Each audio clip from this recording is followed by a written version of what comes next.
나를 굳게 잡아매소서. 세상 살아갈 때에 주를 더욱 사랑합니다. 밝고 빛난 천국에 나의 영혼 들어가겠네. 날마다 주를 찬송하겠네. 주의 사랑 줄로서 나를 굳게. 우리 3절 한 번 더 찬양합시다. 세상 살아갈 때에 주를 더욱 사랑합니다. 밝고 빛난 천국에 나의 영혼 들어가겠네. 날마다 주를 찬송하겠네. 주의 사랑 줄로서 날마다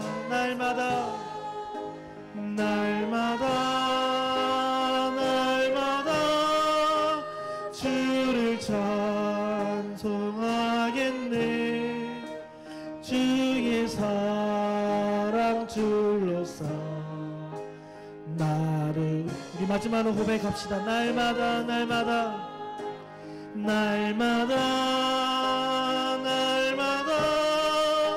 주를 찬송하겠네. 주의 사랑 줄로서 나를 굳게 잡아매소서.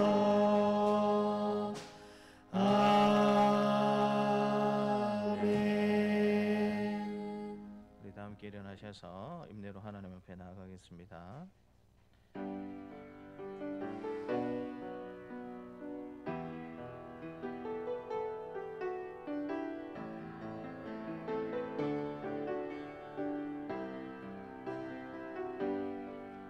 우리 모두 예배하는 자 되어 온전히 영과 진리로 주를 예배하자. 주가 우리와 함께 영원히 함께 하시고 마르지 않는 샘물로 우릴 채우시리라. 우리 모두 예배하는 자 되어 온전히 영과 진리로 주를 예배하자. 주가 우리와 함께 영원히 함께 하시고 마르지 않는 샘물로 우릴 채우시리라.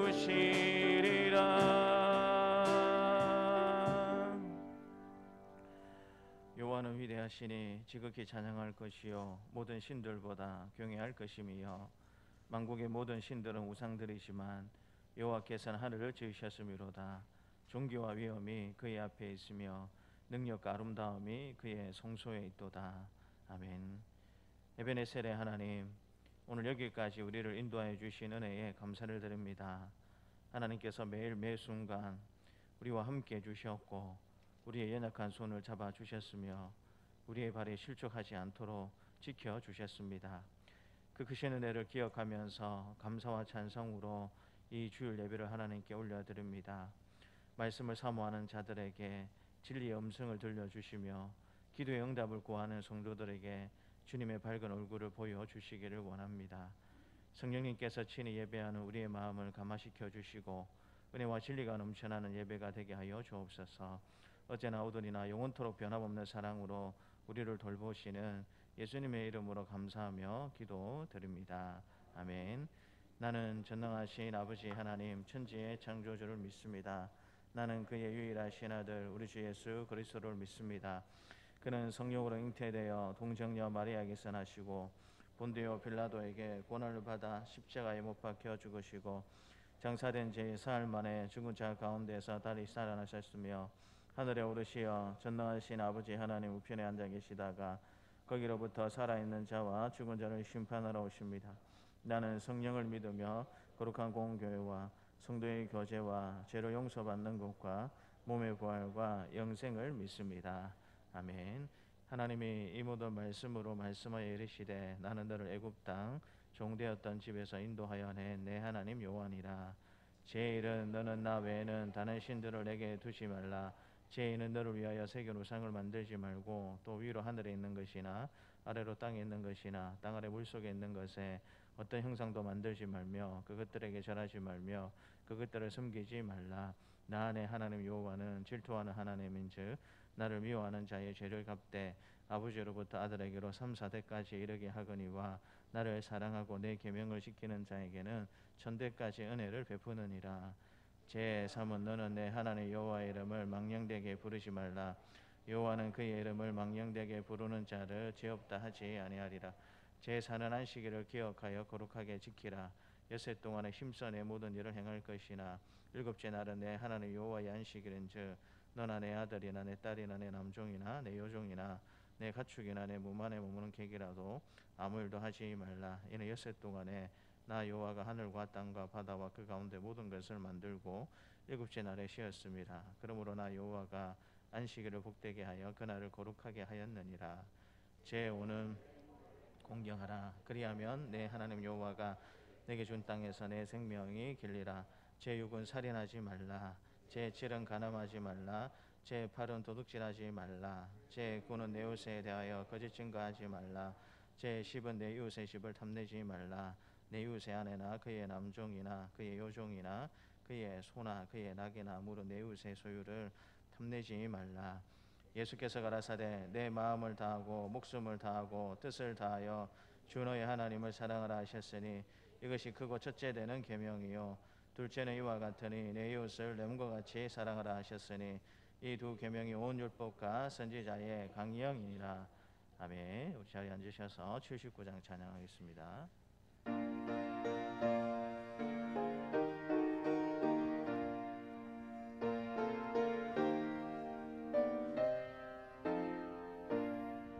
주 하나님 지으신 모든 세계 내 마음속에 그리어볼 때 하늘의 별 울려 퍼지는 내 성 주님의 권능 우주에 찬네 주님의 높고 위대하심을 내 영혼이 찬양하네 주님의 높고 위대하심을 내 영혼이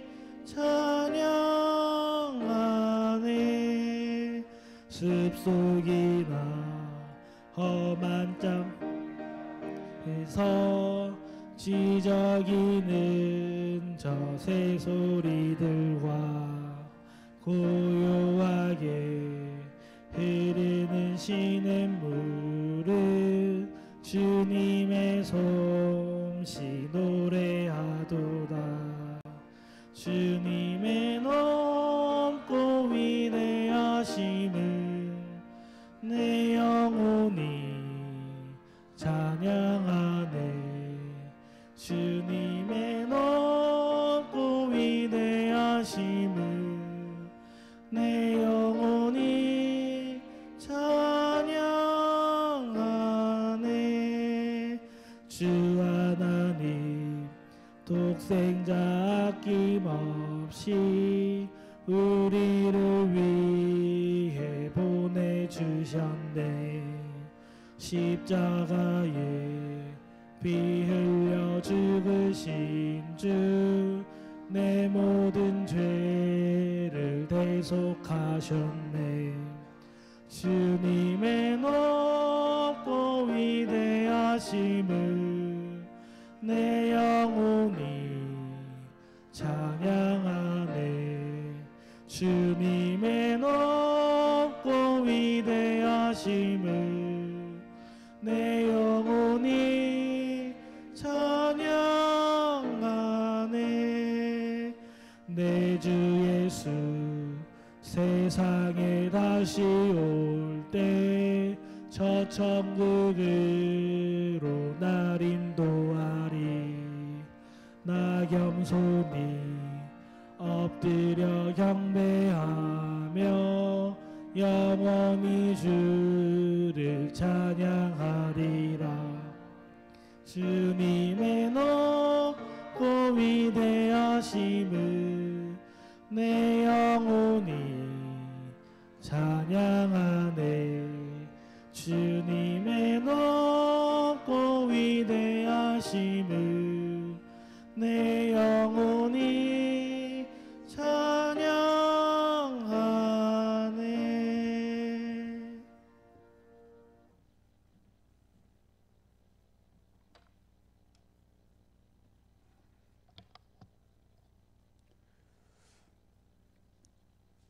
우리의 힘과 능력이 되시는 거룩하신 하나님 아버지, 존귀하신 아버지의 성호를 찬양합니다.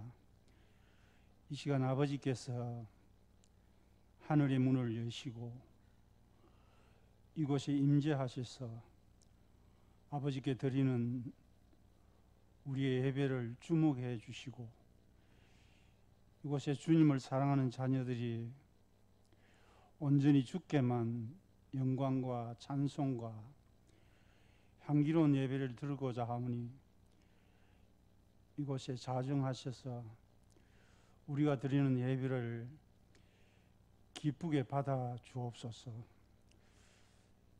지난 한 주간도 주께서 우리와 함께 하시고 어렵고 힘들 때마다 말씀하여 주시고 선한 길로 인도하여 주시고 친구처럼 늘 동행해 주시고 주께서 베푸신 그 사랑과 그 은혜에 무한 감사를 드립니다. 또한 우리의 허물과 연약함을 주의 보혈로 덮어주시고 주님 앞에 온전한 예배자로 우리 모두에게 성령 충만케 하셔서 주의 말씀으로 든든하게 세워주심도 또한 감사를 드립니다.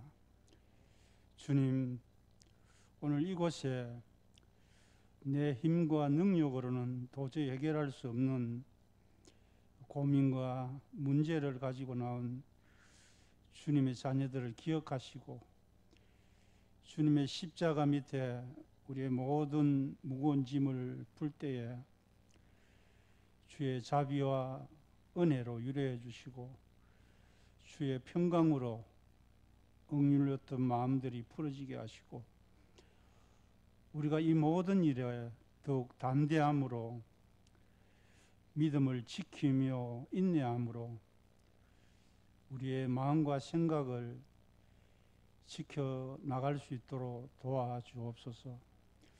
주님, 특별히 우리 교회를 기억하사 비록 어려운 시대를 살아가지만 늘 이웃을 사랑하며 영혼 구원에 힘쓰고 애쓰는 교회 되게 하시고 주님을 향해 나가는 길들이 비록 험해도 주님을 향한 믿음의 발걸음이 멈추지 않게 하시고 맡은 일들 충성을 다하는 우리 동산가족들 되게 하여 주옵소서.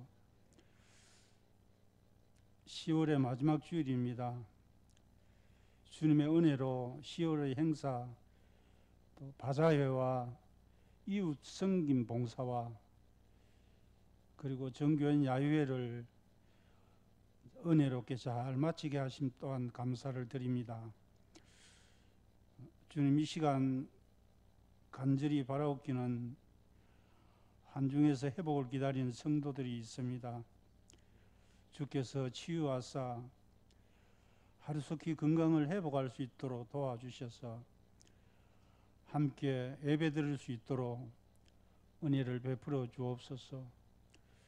주님, 이 땅에 전쟁과 혼란이 어려움 속에 쉼없이 이어가는 선교 사역들을 위해 최선을 다하는 파송 나가신 선교사님들을 기억하시고 또 세우신 교회와 성도들 어렵지 않도록 도와주시고 저희 보내는 선교사인 저희들을 기도와 물질이 끊어지지 않도록 협력하는 동력자들이 다 될 수 있도록 도와주옵소서. 주님, 경제적으로 어려운 시대에 살아가지만 주의 몸된 교회 재정적으로도 풍성하게 하셔서 더 많은 교회를 돕고 협력하는 교회 되게 하여 주옵소서. 주님, 이 시간 주의 말씀 듣겠습니다. 세우신 목사님 성령 충만케 하시고 말씀 증거할 때 감으로 메말라 버린 우리의 심령이 다시 회복이 되고 성령 충만케 되는 귀한 시간 되게 하여 주옵소서. 예배의 모든 순서를 주께 얻다가오며 우리를 죄에서 구원하신 예수님의 존귀하신 이름으로 기도드리옵나이다. 아멘.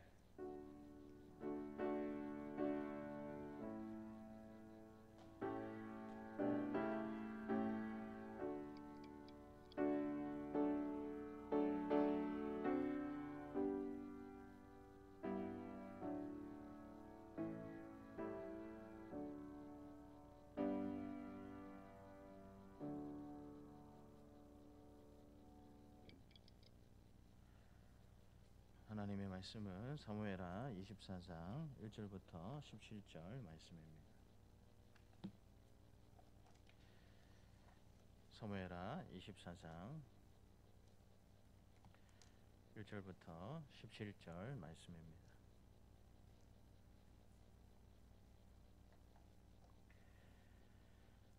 사무엘하 24장 1절부터 17절 말씀입니다. 함께 하나님의 말씀을 읽겠습니다. 여호와께서 다시 이스라엘 향하여 진노하사 그들을 치시려고 다윗을 격동시키사 가서 이스라엘과 유다의 인구를 조사하라 하신지라. 이에 왕이 그 곁에 있는 군사령관 요압에게 이르되 너는 이스라엘 모든 지파 가운데로 다니며 이제 단에서부터 베엘세바까지 인구를 조사하여 백성의 수를 내게 보고하라 하니 요압이 왕께 아뢰되 이 백성이 얼마든지 왕의 하나님 여호와께서 100배나 더하게 하사 내 주 왕의 눈으로 보게 하시기를 원하나이다. 그런데 내 주 왕은 어찌하여 이런 일을 기뻐하시나이까 하되 왕의 명령이 요압과 군대 사령관들을 재촉한지라. 요압과 사령관들이 이스라엘 인구를 조사하려고 왕 앞에서 물러나 요단을 건너 각 골짜기 가운데 성읍 아로엘 오른쪽 곳 야셀 맞은쪽에 이르러 장막을 치고 길르앗에 이르고 닷딤 후시 땅에 이르고 또 다나안에 이르러서는 시돈으로 돌아 두로 견고한 성에 이르고 히위 사람과 가나안 사람의 모든 성읍에 이르고 유다 남쪽으로 나와 브엘세바에 이르니라. 그들 무리가 국내를 두루 돌아 9달 20날 만에 예루살렘에 이르러 요압이 백성의 수를 왕께 보고하니 곧 이스라엘에서 칼을 빼는 담대한 자가 80만 명이요 유다 사람이 50만 명이었더라. 다윗이 백성을 조사한 후에 그의 마음에 자책하고 다윗이 여호와께 아뢰되 내가 이 일을 행함으로 큰 죄를 범하였나이다. 여호와 이제 간구하옵나니 종의 죄를 사하여 주옵소서. 내가 심히 미련하게 행하였나이다 하니라. 다윗이 아침에 일어날 때에 여호와의 말씀이 다윗의 선견자 된 선지자 갓에게 임하여 이르시되 가서 다윗에게 말하기를 여호와께서 이와 같이 말씀하시기를 내가 내게 세 가지를 보이노니 너를 위하여 너는 그 중에서 하나를 택하라. 내가 그것을 내게 행하리라 하셨다 하라 하시니 갓이 다윗에게 이르라 아뢰되 왕의 땅에 7년 기근이 있을 것이니까 혹은 왕이 왕의 원수에게 쫓겨 석 달 동안 그들 앞에서 도망하실 것이니까 혹은 왕의 땅에 사흘 동안 전염병이 있을 것이니까 왕은 생각하여 보고 나를 보내신 이에게 무엇을 대답하게 하소서 하는지라. 다윗이 갓에게 이르되 내가 고통 중에 있도다. 청하건대 여호와께서는 긍휼이 크시니 우리가 여호와의 손에 빠지고 내가 사람의 손에 빠지지 아니하기를 원하노라 하는지라.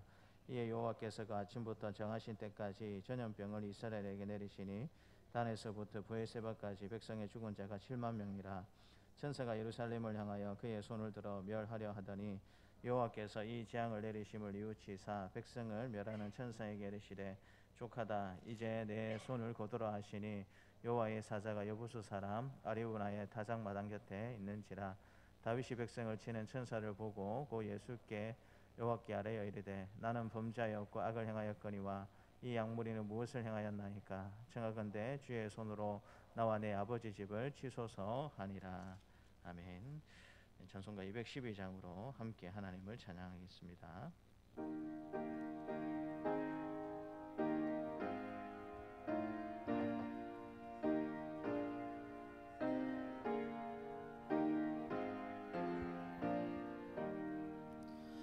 겸손히 주를 섬길 때 괴로운 일이 많으나 구주여 내게 힘주사 잘 감당하게 하소서.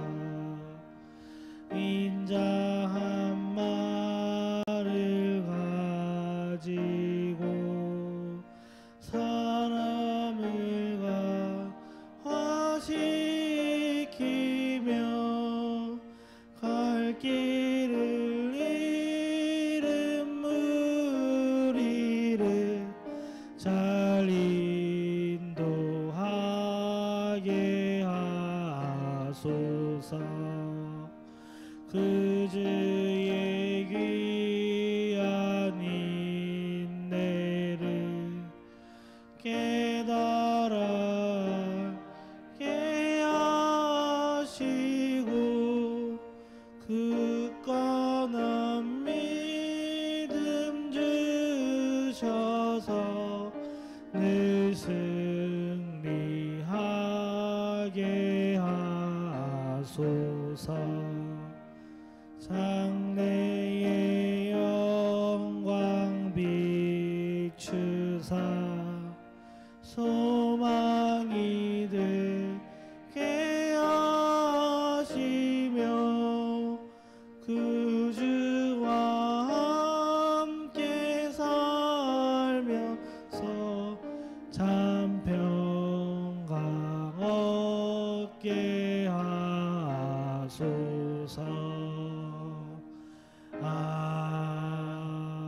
아멘. 잠시 기도하겠습니다. 하나님 아버지 감사합니다. 오늘도 이 거룩하고 복된 주일날 우리에게 허락하여 주시고 또 하나님의 말씀을 이제 겸손히 듣고자 합니다. 가난 심령을 가지고 주님 앞에 나왔습니다. 때로 상한 심령을 가지고 주님 앞에 나왔습니다. 또 기도 제목을 가지고 주님 앞에 나왔습니다. 어떤 마음과 어떤 생각을 가지고 주님 앞에 나왔던지 간에 하나님의 말씀이 능력이 된다라고 힘이 된다라고 말씀해 주셨사오니 하나님 우리에게 말씀해 주시고 온 성도들이 아멘으로 화답하며 이 말씀을 통하여서 도전받고 위로받고 하늘의 크신 은혜를 덧입는 귀한 시간이 될 수 있도록 하나님께서 도와주옵소서. 감사드리고 예수님 이름으로 기도드리옵나이다. 아멘. 우리 앞뒤 좌우에 계신 분들과 반갑습니다. 참 잘 오셨습니다 라고 인사하도록 하겠습니다. 오늘은 교만에 대해서 설교를 하려고 합니다. 교만이 얼마나 우리를 해치는가, 우리를 하나님과의 관계성 속에서 얼마나 어렵게 만드는가, 그런 부분들도 살펴보겠지만 또 전체적으로 살펴보게 되면 또 한 가지 중요한 흐름이 있다라는 사실들을 또 생각해 보려고 하는데요. 특별히 교만을 좀 먼저 생각해 보게 되면 잠언 16장 18절에 보게 되면 교만은 패망의 선봉이요 거만한 마음은 넘어짐의 앞잡이다라고 이야기를 하고 있습니다. 우리를 넘어뜨리게 하고 하나님과 우리의 관계를 망치는 대표적인 죄 중에 한 가지가 교만이다라고 이야기를 하고 있습니다. 그래서 어떤 면에서 보게 되면 이 교만은 마치 영혼의 동맥경화와 같다라고 생각해 볼 수가 있습니다. 우리 몸에 동맥경화가 생기게 되면 처음에는 증세가 나타나지 않습니다. 그러나 시간이 지나면서 조금씩 그렇게 증세가 나타나다가 결국에는 어느 날 갑자기 우리의 생명을 빼앗는 것처럼 교만도 처음에는 증세가 잘 나타나지 않습니다. 그러나 우리도 모르는 사이에 조금씩 교만의 죄에 잠식되게 되고요. 결국에는 우리의 영혼을 파괴시키는 그런 자리까지 나아가게 된다라는 사실을 우리가 기억할 필요가 있습니다. 그렇기 때문에 성경은 교만에 대해서 많이 경계하도록 요구하고 계시고요. 또 이 겸손하도록 우리에게 요구하고 계신 것을 보게 됩니다. 특별히 우리가 생각해 보게 되면 어느 때에 저와 여러분들이 교만하기 쉽겠습니까? 여러분 힘들고 어려울 때 교만하기가 쉽겠습니까? 아니면 잘 되고 하나님의 은혜를 많이 받았다라고 생각될 때 교만하기 쉽겠습니까? 힘들고 어려울 때는 교만할 수가 없어요. 왜냐하면 이 밤에 무슨 일이 일어날지 아무것도 알지 못하고 당장 오늘 먹을 양식이 없는 그런 상황 가운데서 어느 누가 하나님 앞에 교만할 수 있겠습니까? 하나님 이 하루도 은혜 가운데 잘 지내게 해 주십시오. 오늘 이 밤에 혹은 내일 아침에 양식거리가 없습니다. 하나님 저는 그것을 해결할 수도 없고 구할 수도 없습니다. 하나님이 먹이시면 먹고 하나님 굶으라 하시면 굶겠습니다 라는 그런 상황에 가게 되면 사람은 교만할 수가 없습니다. 누가 시키지 않아도 어떻게 합니까? 겸손히 하나님 앞에 엎드려서 하나님 도와주십시오. 하나님 양식 주십시오. 하나님 이 병도 좀 고쳐주십시오 라고 말하면서 살 수밖에 없는 것이죠. 그러나 방금 말씀드렸던 것처럼 우리가 잘 되었다라고 생각하게 될 때에, 특별히 하나님의 은혜를 많이 받았다라고 생각하게 될 때에, 특별히 그때가 교만하기 쉽다라는 사실을 우리는 잘 알고 있고요. 한 걸음 더 나가서 그때 더 겸손하면 좋겠는데 겸손하기도 쉽지 않다라는 사실도 우리가 잘 알고 있습니다. 오늘 본문에 등장하고 있는 다윗도 그와 같은 삶을 살았다라는 사실을 하나님께서 말씀해 주시는데요. 이 다윗의 경우를 함께 살펴보시면서 하나님이 교만을 얼마나 싫어하시는지 저와 여러분들이 다시 한 번 더 알고 교만하지 않고 더욱더 하나님 기뻐하시는 겸손의 모습으로 또 하나님을 기쁘시게 하는 모습으로 살아가는 우리 사랑하는 동산세관 가족들이 되시기를 주님의 이름으로 축복합니다. 우선 오늘 본문의 말씀을 보게 되면 의문점이 한 가지 드는 구절이 한 구절이 있는데요. 우리 1절 말씀을 같이 한번 읽겠습니다. 1절입니다. 여호와께서 다시 이스라엘 향하여 진노하사 그들을 치시려고 다윗을 격동시키사 가서 이스라엘과 유다의 인구를 조사하라 하신지라. 1절 말씀을 보게 되면 흔히 사람들이 많이 오해할 수 있는 그와 같은 방식으로 기록되어 있음을 우리가 알게 됩니다. 하나님께서 1절 중반절에 보시면 이스라엘을 치시려고 다윗을 어떻게 했다고요? 격동시켰다라고 이야기를 하고 있습니다. 도대체 다윗의 죄 때문에 이 일이 있는 것인지 아니면 이스라엘 백성들의 죄 때문에 이 일이 있는 것인지, 다윗은 상관없는데 하나님께서 이스라엘 백성의 죄 때문에 다윗을 도구로 사용하셨는지 이런 부분들에 있어서 명확하게 하나님께서 설명을 하지 않으십니다. 그리고 또 한 구절을 보게 되면 사람들이 오해하기가 좋은 또 성경 한 구절이 있는 것을 보게 되는데요. 16절 말씀도 같이 한번 찾아서 읽어보도록 하겠습니다. 16절입니다.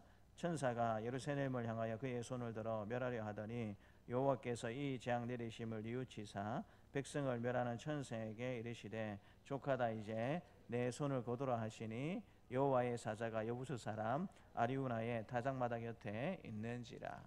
16절 말씀을 보게 되면 또 우리가 의문을 가지는 게 하나님이 뭐 하셨다라고 말씀해 주고 계십니까? 재앙 내리심을 뉘우쳤다라고 말씀해 주고 계십니다. 마치 하나님이 실수하시고 범죄하시는 하나님처럼 생각하기가 쉽게 그렇게 성경이 기록되어 있는 것을 보게 됩니다. 그런데 우리가 잘 알고 있는 것처럼 하나님은 실수하는 분이십니까? 실수하지 않는 분이십니까?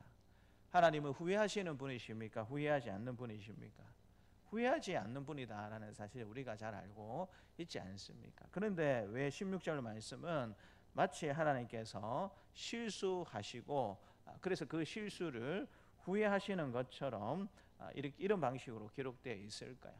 전에도 말씀드린 것처럼 이와 같은 방식으로 기록하는 가장 큰 이유는 하나님께서 실수하는 하나님이다라는 사실을 가르쳐주기 위해서 이와 같은 방식으로 기록되는 것이 아니고요, 그만큼 하나님의 마음이 힘들고 아프다, 하나님께서 얼마나 백성들을 아끼시고 사랑하시는가, 그것을 하나님 관점이 아니라 이 말씀을 읽는 하나님의 백성들 관점에서 설명해 주시려고 이와 같은 방식으로 기록하셨다라고 생각하시면 좋을 것 같습니다. 하나님께서 뉘우치는 분이 아니고요, 이런 단어를 사용하는 것을 통하여서 하나님의 감정이 우리 인간의 언어에 잘 녹여들 수 있도록, 우리의 감정에 잘 배어들 수 있도록 그렇게 이렇게 기록하신다라고 생각하시면 좋을 것 같습니다. 그래서 하나님께서 이 재앙 내리심을 뉘우치셨다라는 것은 하나님의 공의에 따라서 이 재앙을 내리셨지만 이 재앙을 받고 있는 백성들의 모습을 보시고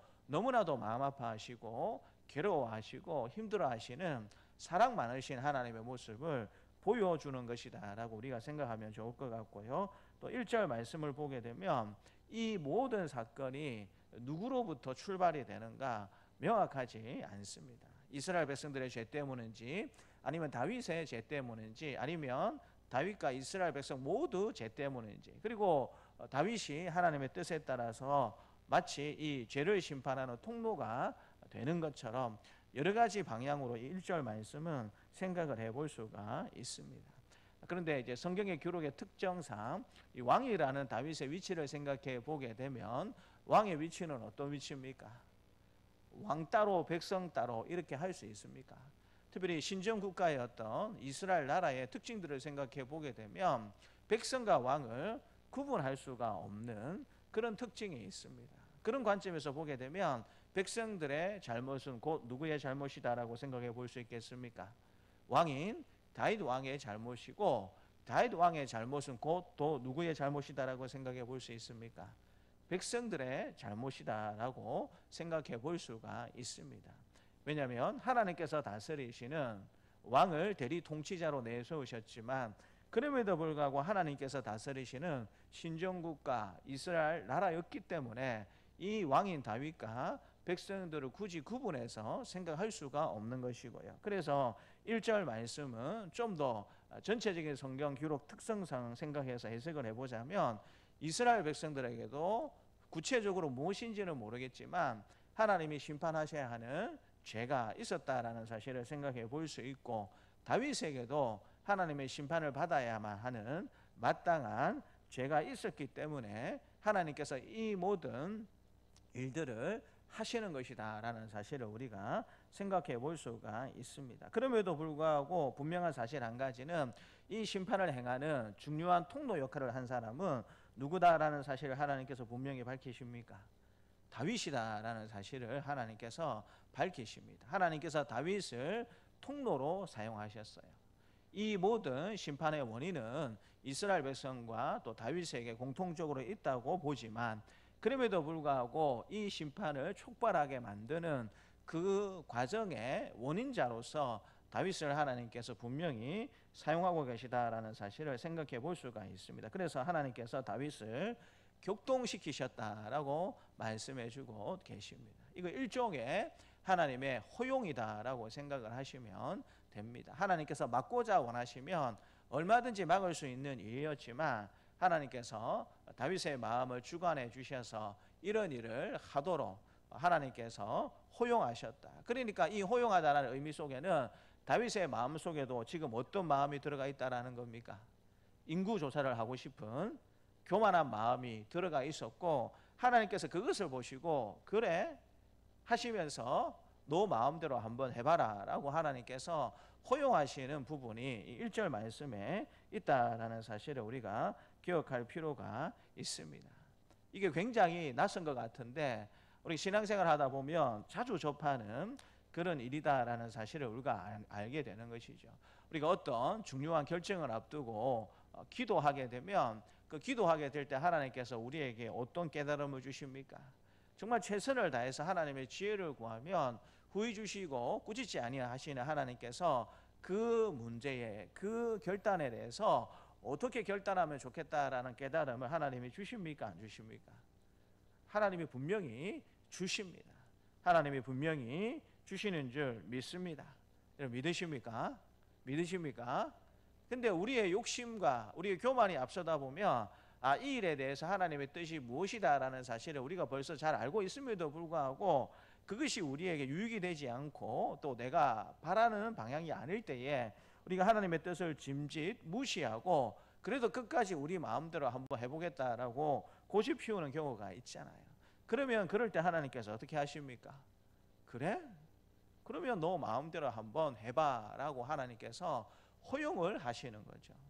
말로 해서 듣지 않으니까 실제로 우리가 하고 싶은 대로 하도록 내버려 두셔가지고 그것이 우리에게 어떤 결과가 있게 만드는지 그리고 하나님과의 관계를 어떻게 만드는지 그것을 온몸으로 체험하도록 만드셔서 다시 하나님의 뜻 가운데 살도록 하나님께서 이끄시는 하나님의 큰 인도의 방식이 이 가운데 들어가 있다라는 사실을 우리가 또 생각해 볼 수가 있습니다. 이어지는 말씀을 보게 되면 이렇게 다윗 마음속에 있었던 이 교만한 마음들 그것이 계기가 돼가지고 다윗이 인구 조사를 시키는 것을 보게 됩니다. 특별히 이 인구 조사의 목적은 무엇이냐면 보통 고대 근동에 있어서 인구 조사의 가장 큰 목적은 무엇이냐면 백성들의 수를 헤아려서 무엇을 징수하기 위함이겠습니까? 세금을 징수하기 위함이었습니다. 우리가 신약의 첫 성경 마태복음을 펼치다 보게 되면 하나님께서 이 로마 황제의 사람의 수를 세는 이것을 사용하셔서 예수님을 하나님께서 예정하신 곳에서 탄생하시도록 만드시는 은혜의 과정들을 우리가 생각해 볼 수가 있지 않습니까?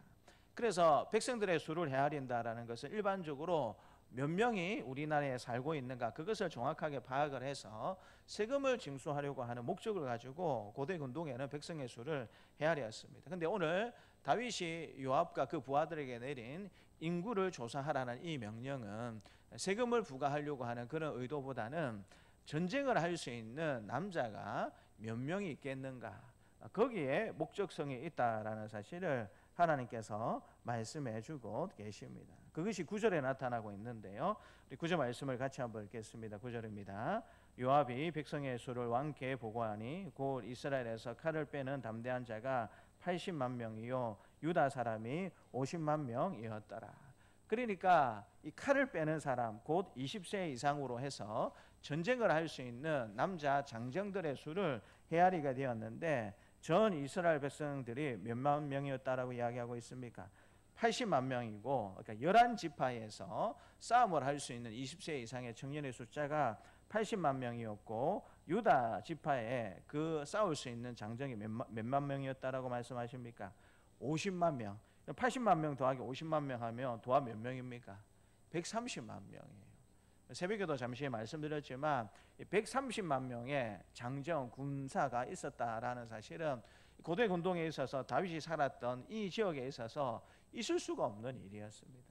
우리가 잘 알고 있는 것처럼 이후에 아수르가 북이스라엘을 침략하고 점령하기 위해서 몇만 명의 군세를 보냈다라고 성경에 기록되어 있습니까? 18만 5천 명 정도를 그때의 가장 강대한 제국이었던 아수르 제국이 주변의 나라들을 점령하기 위해서 보병과 기병과 이런 것들을 다 합쳐서 18만 5천 명을 보냈다라는 사실을 생각해 보게 되면 그것도 굉장히 큰 규모의 군사였다라는 사실을 우리가 알게 됩니다. 그런데 지금 다윗이 다스리는 그 나라에 칼을 빼고 전쟁할 수 있는 군사의 숫자가 130만 명, 130만 명이 되었다라는 것은 정말 엄청난 수의 군사력을 가지고 있는 이 다윗이 다스리는 하나님 나라의 모습을 우리에게 가르쳐주고 있는 것이죠. 그래서 엄청난 숫자의 사람들이 있다 보니까 이 사람들의 수를 계수하는 것도 8절에 보면 9달, 20날, 거의 10개월 가까이 걸렸다라는 사실을 하나님께서 가르쳐주고 있습니다. 그런데 이 인구조사가 잘못되었다라는 사실을 이 명령을 하달받는 요압 장군이 잘 알고 있습니다. 그래서 다윗에게 이 인구조사가 하나님 보실 때에 잘못되었습니다라는 보고를 요압이 다윗 왕의 명령을 듣고 말하고 있는 장면이 3절에 나타나고 있는데요. 3절 말씀을 같이 한번 읽겠습니다. 3절입니다. 요압이 왕께 아뢰되 이 백성이 얼마든지 왕의 하나님 여호와께서 100배나 더하게 하사 내 주 왕의 눈으로 보게 하시기를 원하나이다. 그런데 내 주 왕은 어찌하여 이런 일을 기뻐하시나이까 하되. 요압 장군의 지금 이야기가 어떤 의미입니까? 인구조사 자체가 잘못되었다라는 겁니다. 왜냐하면 당신이 지금 왕으로서 다스리고 있는 이 이스라엘이라는 나라, 하나님 나라 모형으로서 이 이스라엘 나라는 하나님이 주인이 되시고 하나님이 다스리는 나라이지 않습니까? 그리고 그 나라는 숫자가 많거나 적거나 거기에 달려있는 나라가 아니다라는 사실을 저도 알고 다윗 왕도 알고 있지 않습니까? 우리가 언제 군사 숫자가 많다고 해서 전쟁에서 승리하며 살았습니까?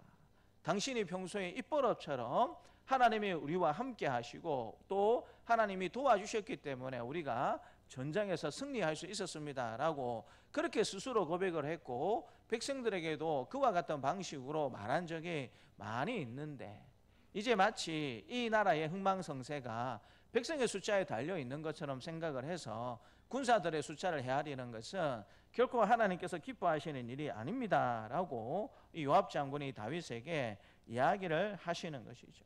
이스라엘을 부강하게 만드신 분도 하나님이시고 그 하나님이 얼마든지 더 부강하게 만드실 수 있는데 굳이 하나님이 싫어하시는 이 군사들의 숫자를 헤아리는 것이 무슨 우리에게 덕이 되겠습니까? 라고 요압 장군이 이야기를 하고 있는 것입니다. 일찍이 다윗도 그런 고백을 한 적이 있습니다. 다윗이 여러분 소년 시절에 골리앗과 싸울 때에 뭐라고 고백을 하고 있습니까? 우리 사무엘상 17장 47절 말씀을 같이 한번 읽도록 하겠습니다. 사무엘상 17장 47절 말씀입니다. 같이 한번 읽겠습니다. 또 여호와의 구원하심이 칼과 창에 있지 아니함을 이 무리에게 알게 하리라. 전쟁은 여호와께 속한 것인즉 그가 너희를 우리 손에 넘기시리라. 이 블레셋 사람들 특별히 이 다윗이 골리앗과 싸우게 될 때에 이 고백을 했습니다. 그런데 다윗이 강조하게 있는 것이 무엇이냐면 여호와의 구원하심이 칼과 창에 있지 아니하다라고 이야기를 하고 있습니다. 이건 단순히 눈에 보이는 칼과 창에 대해서 다윗이 고백하고 있는 것이 아니고요.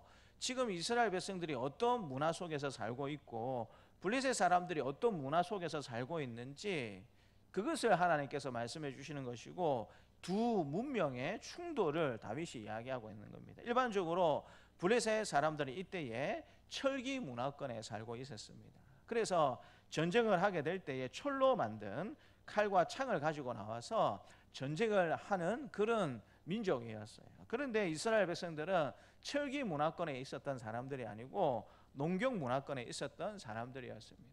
무기로 비교해 보게 되면 어느 민족의 무기가 훨씬 더 좋고 전쟁에 승리하기 좋은 무기겠습니까? 당연히 이 블레셋 사람들이 가지고 있는 이 철기 문화를 바탕으로 한 전쟁 무기가 훨씬 더 전쟁에 승리하기에 유리한 그런 무기일 수밖에 없는 것입니다. 또 블레셋 사람들은 싸우는 일에 굉장히 능숙한 사람들이었습니다. 민족성 자체가 약탈을 하고 침략해서 살아왔던 사람들이었기 때문에 전쟁을 하고 약탈하는 부분에 있어서 블레셋 민족만큼 잘하는 민족이 있겠느냐라고 질문을 던져보게 되면 이 민족보다 더 잘하는 민족이 없을 것이다 라고 생각할 만큼 블레셋 민족은 무기도 좋았을 뿐만 아니라 약탈하고 전쟁하는 일에 있어서 굉장히 익숙하고 능숙한 사람들이었습니다. 다윗이 그것을 알고 있는 거예요. 여호와의 구원하심이 칼과 창에 있는 것이 아니라 전쟁은 누구에게 있다고요? 여호와께 속한 것인즉 그가 너희를 우리의 손에 넘기시리라. 하나님이 우리와 함께 하시면 무기가 좋든지 간에 전술이 좋든지 간에 그게 중요하지 않다. 전쟁은 하나님의 손에 있는 것이기 때문에 하나님께서 우리와 함께 하시고 우리를 도와주시면 어떤 사람과 어떤 민족과 싸워도 이길 수 있다라고 다윗이 믿음의 고백을 하면서 결국에는 누구를 죽여버렸습니까? 블레셋 사람들의 자랑이었고 이 사람만 있으면 전쟁에서 질 일이 없겠다라고 생각했던 골리앗을 어린 소년 다윗이 죽여버리는 일이 있게 되었다라는 사실을 하나님께서 우리에게 말씀해 주셨지 않습니까? 다윗도 일찍이 그런 고백을 했을 뿐만 아니라 왕이 되는 과정, 그리고 왕이 된 이후에도 늘 하나님께서 나와 함께 하심을 통하여서 이 이스라엘 백성들과 함께 하심을 통하여서 나라가 부강해졌고 또 이렇게 태평성대를 이루며 살고 있다라는 사실을 다윗도 지금 잘 알고 있습니다. 그런데 이 다윗의 마음에 교만이 들어가 가지고 내 위세가 어느 정도인가, 내 권세가 어느 정도인가, 그것을 뽐내고 싶고 자랑하고 싶은 마음이 들어가지고 특별히 전쟁을 할 수 있는 청년들의 숫자를 조사해 보라고 명령을 내렸고요. 그 수가 130만 명이었다라고 하나님께서 말씀해 주고 있는 것입니다. 사도 바울의 고백이 우리가 잘 기억하고 있는 고백이 있는데요. 내가 나의 된 것은 하나님의 은혜로 된 것이다 라고 사도 바울이 고백했지 않습니까? 다윗도 이전에는 그런 사실을 잘 알고 있었어요. 자신이 어떻게 왕이 되었는가, 그리고 이 나라가 이렇게 부강해지고 태평성대를 누리면서 살게 된 것이 다 하나님의 은혜이다라는 사실을 그도 알고 있었지만 그도 연약한 인간인지라 노년에 또 이런 안타까운 교만의 죄에 빠지게 되는 다윗의 모습을 하나님께서 우리에게 말씀해 주고 있는 것입니다.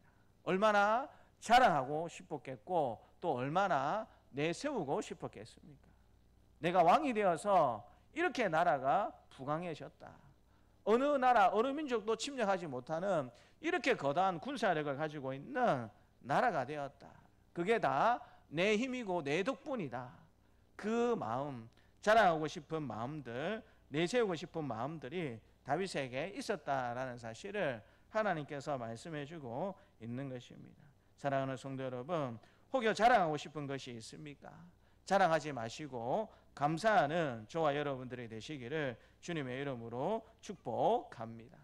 자랑하고 싶은 것이 있으면 그것을 주신 하나님으로 인하여서 오히려 더 많이 감사하며 살아가는 저와 여러분들이 되셨으면 좋겠고요. 또 내세우고 싶은 것이 있습니까? 자기를 내세우지 마시고 하나님과 그분의 은혜를 내세우고 또 나누며 살아가는 우리 살아가는 동산세관 가족들이 되시기를 주님의 이름으로 축복합니다. 이어지는 말씀을 보게 되면 그럼에도 불구하고 다윗의 훌륭한 부분을 하나님께서 말씀해 주시는데요. 10절입니다. 같이 한번 읽겠습니다. 다윗이 백성을 조사한 후에 그의 마음에 자책하고 다윗이 여호와께 아뢰되 내가 이 일을 행함으로 큰 죄를 범하였나이다. 여호와여 이제 간구하옵나니 종의 죄를 사하여 주옵소서. 내가 심히 미련하게 행하였나이다 하니라.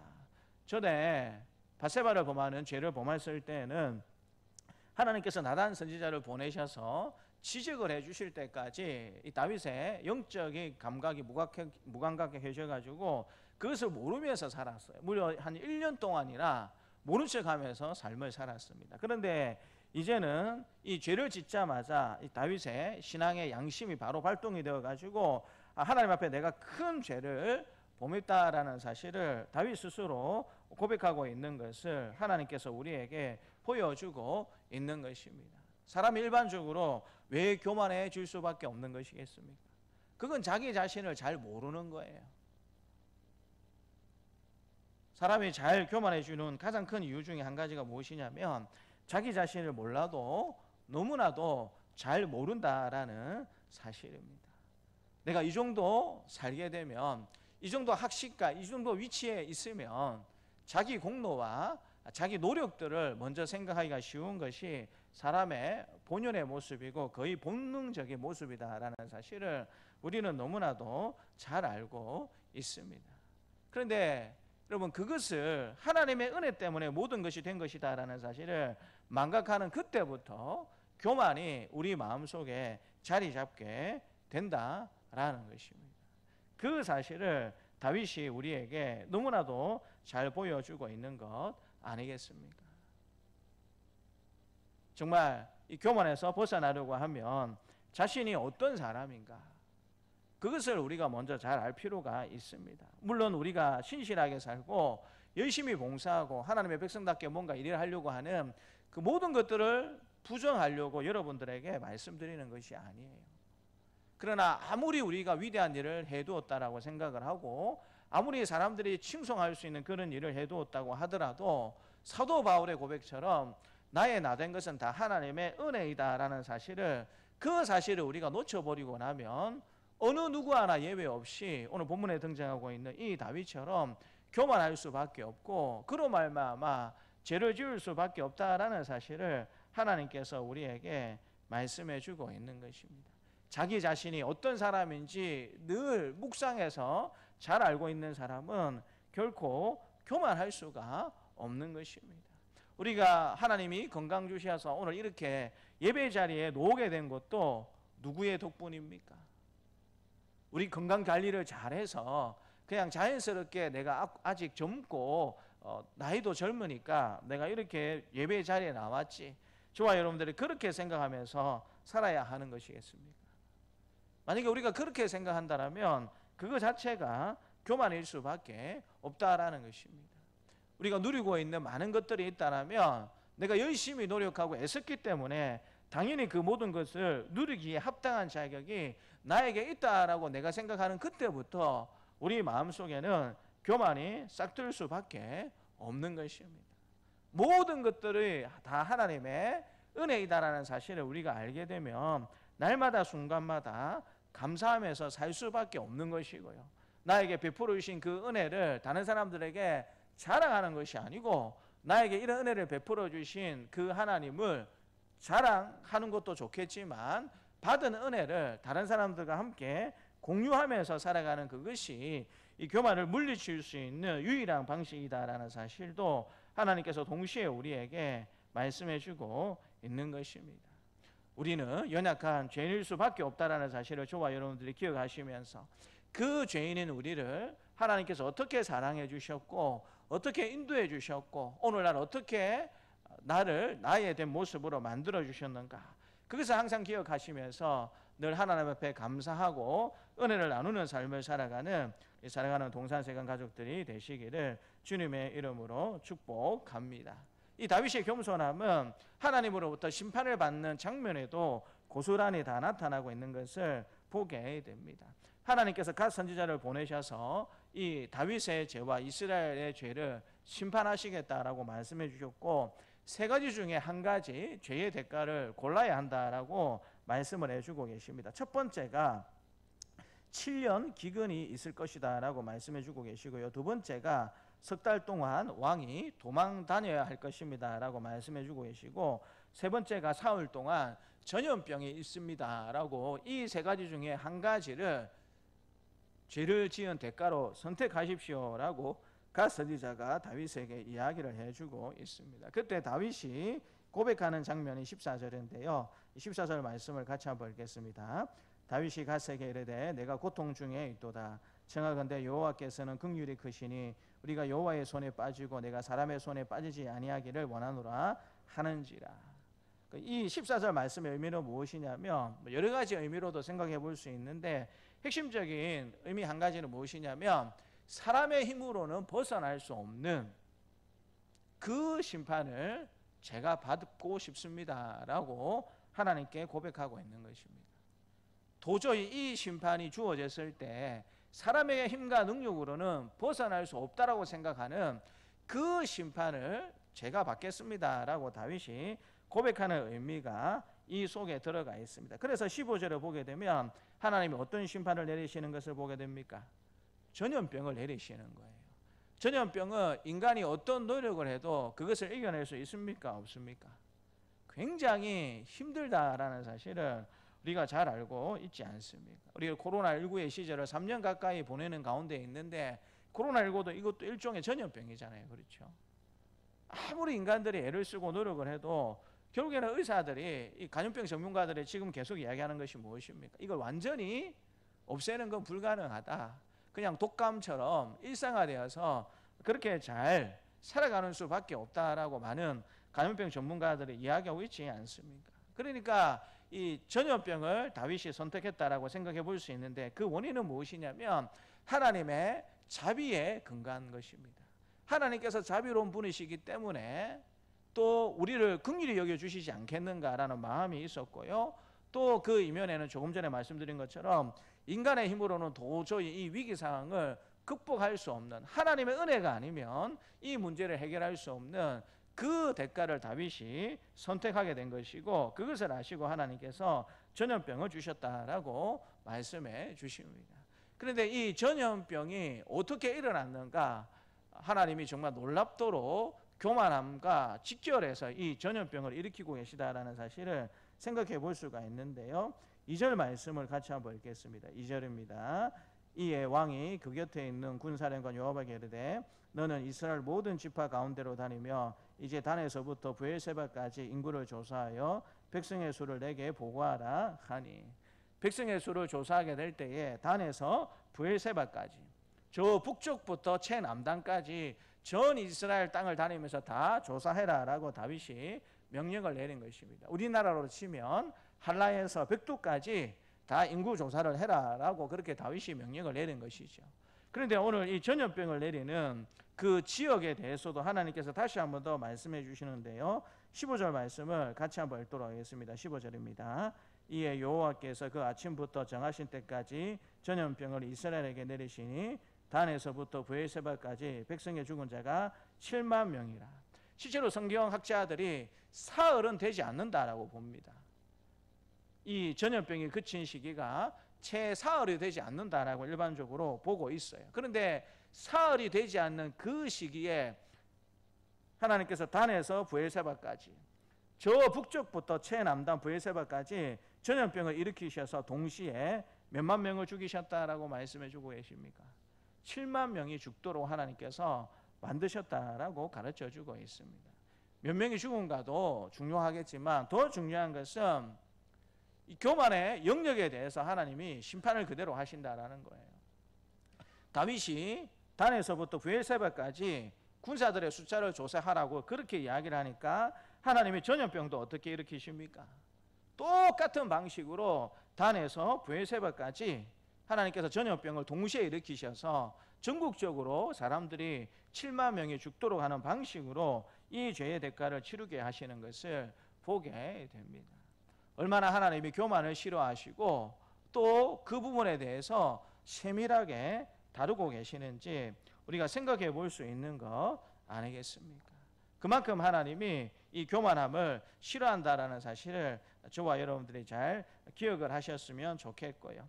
마지막으로 오늘 본문의 결론이 어떻게 나오고 있는가, 그것을 저와 여러분들이 기억할 필요가 있는데요. 우리가 읽지는 않았지만 25절 말씀을 같이 한번 읽도록 하겠습니다.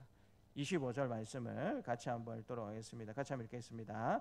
그곳에서 여호와를 위하여 제단을 쌓고 번제와 화목제를 드렸더니 이에 여호와께서 그 땅을 위한 기도를 들으시매 이스라엘에게 내리는 재앙이 그쳤더라. 실제로 이 다윗과 백성들의 죄에 대해서, 특별히 다윗 왕의 교만한 마음에 대해서 하나님께서 말씀을 하고 계셨지만 결론은 어떻게 납니까? 제사를 통해서 하나님의 용서함을 받는 것으로 그 재앙이 마무리되었다라고 성경이 기록하고 있는 것을 보게 됩니다. 이건 우리에게 시사하는 바가 굉장히 크다라는 사실을 우리가 생각해 볼 수가 있는데요. 일반적으로 이 인구조사의 사건은 다윗의 말년에 있었다라고 사람들이 생각을 합니다. 다윗의 인생의 마지막, 말 그대로 하나님으로부터 부름을 받는 죽음을 앞두고 얼마 되지 않는 그 마지막 시기에 이 다윗의 이 인구조사 사건이 있었다라고 하나님께서 우리에게 가르쳐주고 계시는 거예요. 그리고 그때의 다윗과 그 백성들이 이런 죄를 짓게 되었고 결국에는 하나님의 용서, 이 제단을 통한 번제와 화목제를 드리는 것을 통하여서 이 무서운 재앙이 그쳐지게 되었다라고 하나님께서 우리에게 말씀해 주고 있는 것입니다. 여러 가지 의미가 있겠지만 첫 번째 의미는 무엇이냐면 우리가 생명 다하는 그날까지 영적 긴장감을 놓치면 안 된다라는 사실을 하나님께서 가르쳐 주는 것입니다. 지금 다윗이 다스리는 이 이스라엘 백성, 이 이스라엘 나라는 하나님의 은혜 가운데 말 그대로 잘 먹고 잘 사는 그런 태평성들을 이루는 나라의 모습입니다. 그때 영적 긴장감을 놓치지 않고 또 어떻게 됐어야 한다라는 사실을 하나님께서 말씀해 주시는 겁니까? 오히려 하나님의 충분한 은혜를 받고 놀라우신 하나님의 사랑을 경험하게 될 때 영적 긴장감을 놓치지 말고 더 열심히 하나님의 도우심을 구하고 날마다 하나님을 바라보고 의지하는 모습으로 삶을 살아가야 한다라는 사실을 특별히 다윗의 인생을 통해서 하나님께서 우리에게 가르쳐 주는 겁니다. 다윗이 어떤 왕이었습니까?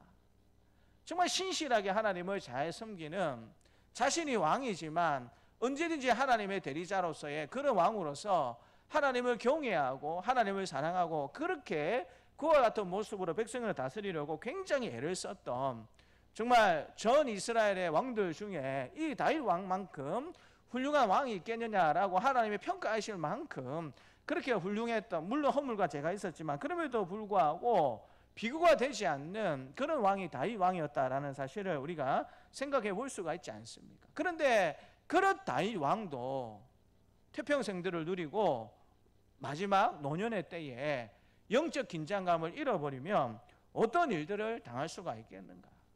그것을 하나님께서 우리에게 가르쳐주고 있는 것 아니겠습니까?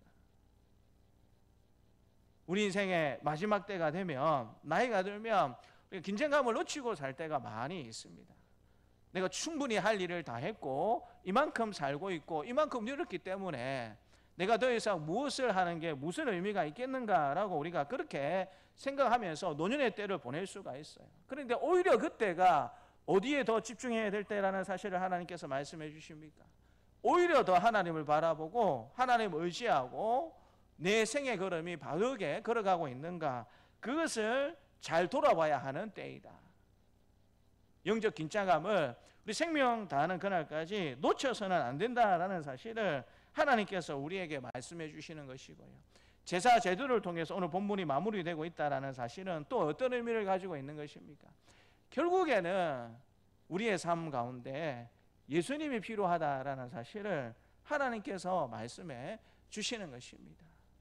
우리가 얼마만큼 돈이 있고 얼마만큼 지위가 있고 무엇을 누리며 살아가는가, 그건 우리에게 너무나도 중요한 일입니다. 그러나 어떤 인생이 되든지 간에, 그 사람이 학식이 높든지 간에 학식이 낮든지 간에 돈이 얼마만큼 많고 적든지 간에 인생들이 중요하게 여기는 그 모든 것들을 다 초월해서 하나님은, 예수님이 우리 가운데 필요하다라는 사실을 이 제사 제도를 마무리하는 것을 통하여서 우리에게 또 하나님께서 보여주시는 것입니다. 예수님의 은혜가 없으면 결국에는 우리가 가지고 있는 이 죄의 문제를 어느 누구도 해결할 수 없기 때문에, 우리가 아무리 많은 학식을 가지고 돈을 가지고 또 명예를 가지고 있어도 예수님의 그 은혜가 아니면 우리가 가지고 있는 이 연약한 죄의 문제를 결코 해결할 수 없다라는 사실도 동시에 이 제사 제도를 통해서 마무리하고 있는 이 말씀을 통해서 하나님께서 저와 여러분들에게 말씀해 주고 있는 것입니다. 사랑하는 성도 여러분, 교만은 패망의 손봉이며 거만한 마음은 넘어짐의 앞잡이다라고 하나님께서 우리에게 말씀해 주십니다. 우리가 단 하루 한순간도 영적 긴장감을 놓치고 어제 살았기 때문에 오늘도 그대로 살겠지, 오늘도 이렇게 살았기 때문에 내일도 그대로 살 수 있겠지라고 우리가 생각하면 그것만큼 어리석고 교만한 마음이 어디에 있겠습니까? 날마다 순간마다 하나님의 은혜와 도우심이 아니면 단 한순간도 우리가 살아갈 수 없는 연약한 존재라는 사실을 저와 여러분들이 기억하시면서 언제든지 하나님 바라보고 하나님 의지하면서 겸손하게 살아가는 저와 여러분들이 되실 뿐만 아니라 우리가 하나님 백성다운 모습으로 잘 살기 위해서라도 항상 예수님의 능력과 은혜가 필요하다는 사실을 기억하시면서 교만하지 않기 위해서 감사와 은혜를 나누는 삶을 살아갈 뿐만 아니라 항상 예수님을 바라보고 추구하며 살아가는 사랑하는 동산세관 가족들이 되시기를 주님의 이름으로 축복합니다. 하나님 아버지 감사합니다. 교만하지 않기 위해서 우리가 늘 하나님 앞에 감사하며 은혜를 나누는 삶을 살아가야 함을 말씀해 주시니 감사합니다. 무엇보다도 우리가 그런 능력을 가지고 살아갈 수 있는 것이 아니라 예수님의 십자가의 도우심과 은혜 없이는 은혜를 또 감사를 나누는 그런 삶을 살 수도 없음을 우리에게 말씀해 주시니 감사합니다. 하나님, 우리에게는 예수님이 필요합니다.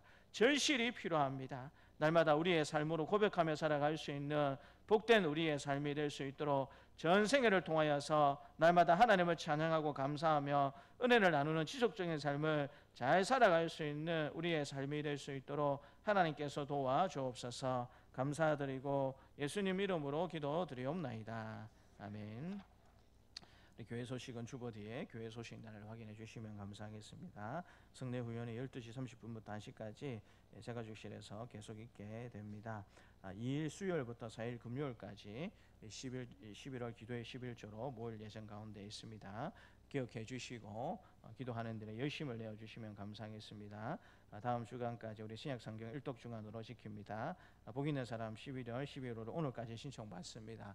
이미 신청하신 분들은 지난주에 신청하신 분들은 오늘 나눠 드립니다. 그래서 받아가시면 되고요. 아직 신청하시 못하신 분들은 그렇게 신청을 오늘까지 해주시면 감사하겠습니다. 11월 6일입니다. 11월 첫째 주일입니다. 오전 예배 후 우리 장로 임명 선출을 위한 공동의회로 모입니다.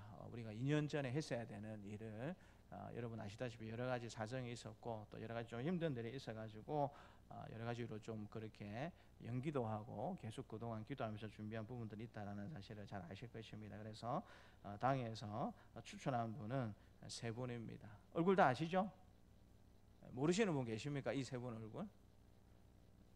그래서 잘 기억하시고 이래 선출자가 없거나 부족하면 2차 투표까지 그렇게 하도록 하겠습니다.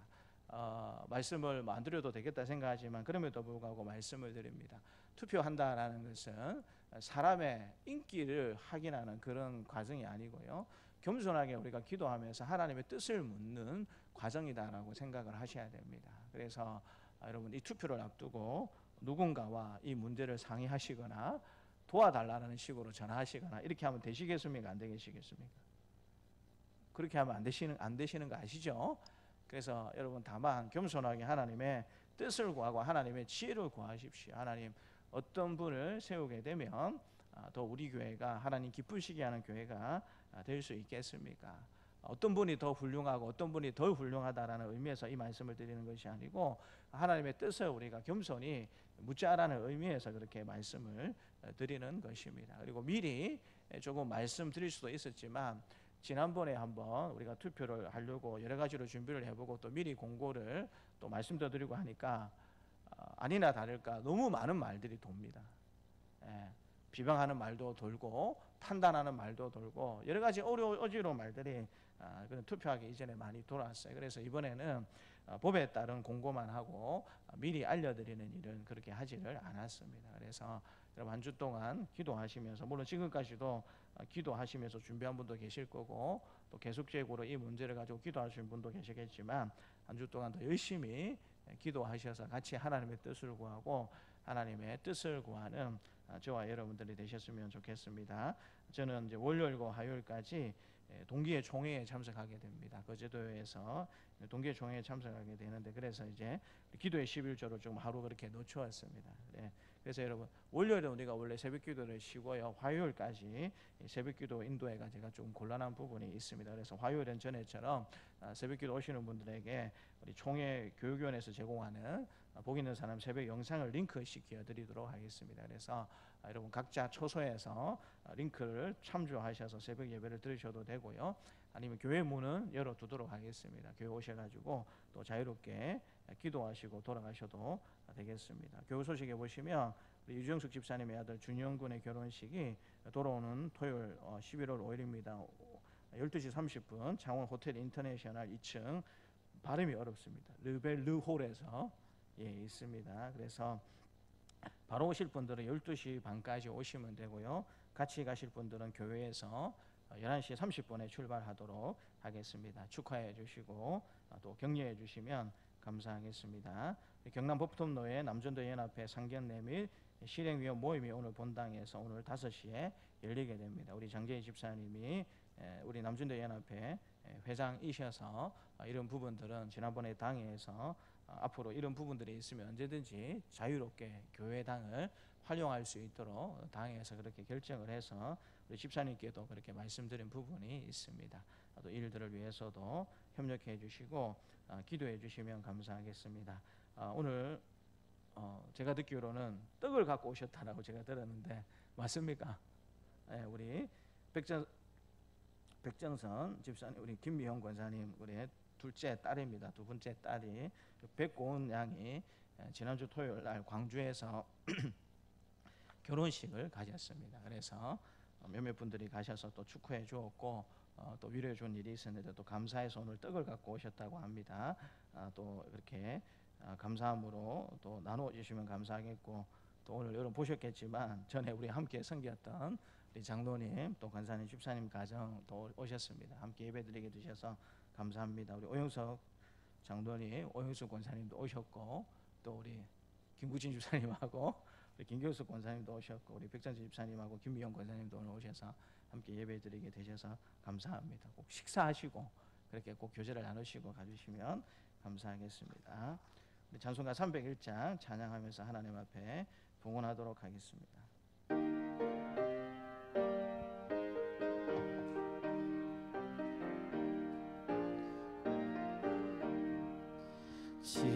지금까지 지내온 것 중에 크신 은혜라, 한이 없는 주의 사랑 어찌 이루 말하랴. 자나깨나 주의 손이 항상 살펴주시고 모든 일을 주 안에서 형통하게 하시네. 몸도 연약하나 새 힘 받 씹으시는 주의 은혜 족하다. 사랑 없는 거리에나 험한 산길에 맬 때 주의 손을 굳게 잡고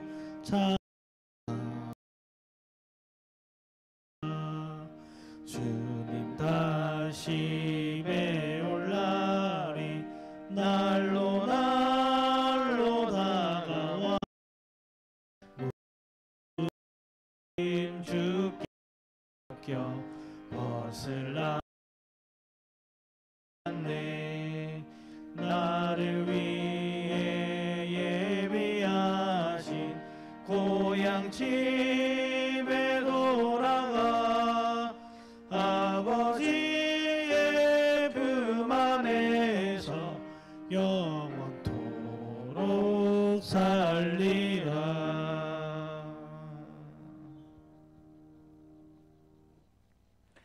기도하겠습니다. 하나님 아버지 감사합니다.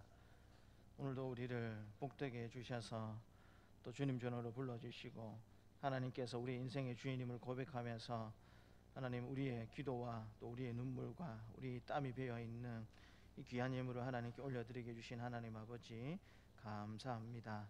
하나님, 이 예물을 드릴 때마다 하나님께서 우리 인생의 주인됨을 다시 한번 더 기억할 뿐만 아니라 날마다 주인 되신 아버지 되신 하나님의 도우심으로 넉넉하게 세상에서 잘 살아갈 수 있도록 지혜도 주시고 힘도 주시고 물질 또한 하나님께서 허락하여 주시기를 간절히 바라옵고나며 기도드립니다.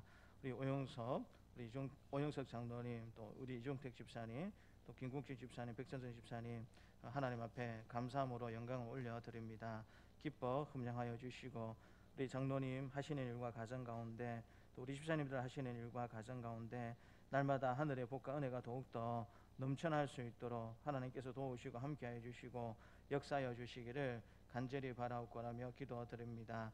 하나님, 믿음의 딸 우리 유아가 또 어제 우리 다친 도연이 말끔하게 낫게 해주시도록 예수님의 이름으로 기도하면서 감사한금 하나님께 올려드립니다. 기뻐 받아주시고 하나님, 더 하나님을 잘 믿고 하나님을 영화롭게 하는 믿음의 딸로서 잘 자라날 수 있도록 하나님께서 축복하여 주시고 도와주시기를 간절히 원합니다. 하나님, 진학을 준비하고 있는 우리 사랑하는 자녀들이 있습니다. 대학 진학을 앞두고 기도하며 열심으로 공부하고 있는 우리 자녀가 있고, 또 고등학교 진학을 앞두고 또 열심히 준비하고 있는 우리 사랑하는 자녀들이 있습니다. 하나님께서 기억해 주셔서 지혜도 주시고 집중력도 주시되 특별히 하나님을 경외하는 마음으로 이 모든 일들을 잘 감당하기에 부족함이 없도록 날마다 하나님께서 도움이 되어 주시옵소서. 이번 한 주간의 삶 가운데서도 하나님께서 우리의 선한 목자가 되어 주시기를 원하옵고 감사드리며 예수님 이름으로 기도드리옵나이다. 아멘. 이제는 십자가에 죽으시고 부활하심으로 우리의 구원을 이루신 주 예수 그리스도의 은혜와 외아들을 십자가에 내어 주심으로 자기 사랑을 확증하신 하나님의 사랑하심과 언제나 우리와 함께 하시며 인도하시는 성령님의 교통하심이 모든 것이 하나님의 은혜임을 알고 감사하며 은혜를 나누는 삶을 살기를 원하는 사랑하는 주의 백성들에게 노년으로부터 아이에게까지 이제부터 영원토록 함께 있을지어다. 아멘.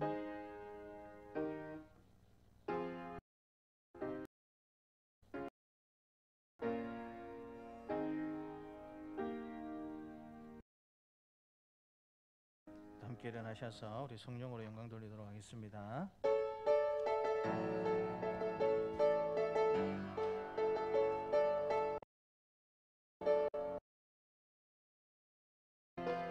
교회여 일어나라 주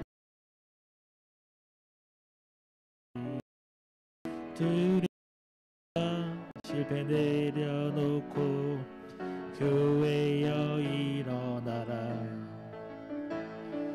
교회여 일어나라 주께서 보내시니 우릴 부르신 삶의 자리에서 교회여 일어나라